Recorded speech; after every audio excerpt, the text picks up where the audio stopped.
With emotions still raw from the removal of Confederate monuments here, it may be helpful to look at how other countries have dealt with the changing symbols of history. So David Hammer spoke with a fellow investigative reporter in Ukraine, a country that removed controversial monuments there.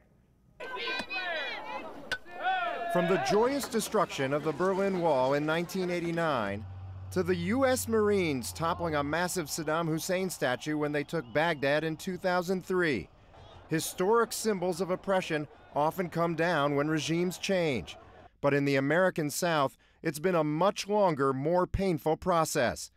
152 years after the Confederacy lost the Civil War, more than 100 years after Jim Crow-era leaders erected statues honoring heroes of the so-called Lost Cause, and more than 50 years after Jim Crow ended in New Orleans, its Confederate monuments have come down one by one. The closest experience may be in Ukraine, where it took 25 years after Ukrainian independence to take down hundreds of statues of the Soviet leader who conquered them in 1921, Vladimir Lenin.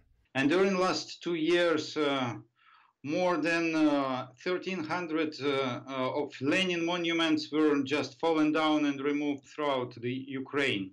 Ukrainian journalist Oleg Homenuk explains why that didn't happen right away in 1991. The first Ukrainian president was the chief of the Central Committee of the Communist Party of Ukraine, and there was no way to get rid of this legacy. Homenuk knows firsthand about toppling regimes. He was among the group of journalists who chased corrupt pro-Russian President Viktor Yanukovych out of his opulent palace in 2014. And that's when the new government finally passed a law to remove the communist monuments and change more than 52,000 street and town names. The Communist Party leaders were talking that this shouldn't be done because this is the history, this is anyway is part of our past. And actually, Communist Party of Ukraine was also banned in accordance to this law.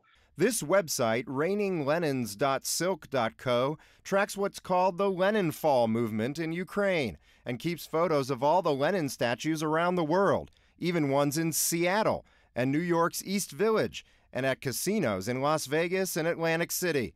Earlier this year, Homenuk came to New Orleans to meet with reporters here and got to see the Confederate monuments in person. Of course, the racial politics of Confederate symbols are far different from Ukraine's ongoing fight against communism, but he sees similar motivation to tear them down. These people who were guilty in the million people death would stand in on the squares in the cities and to be just looking as a glorious heroes of the country. David Hammer, Eyewitness News. And Spain has also faced this issue. It took 33 years of democracy before the last statue of former dictator Francisco Franco came down in 2008. It was kept up in a conservative city until the mayor ordered it removed from a main street and sent to a museum.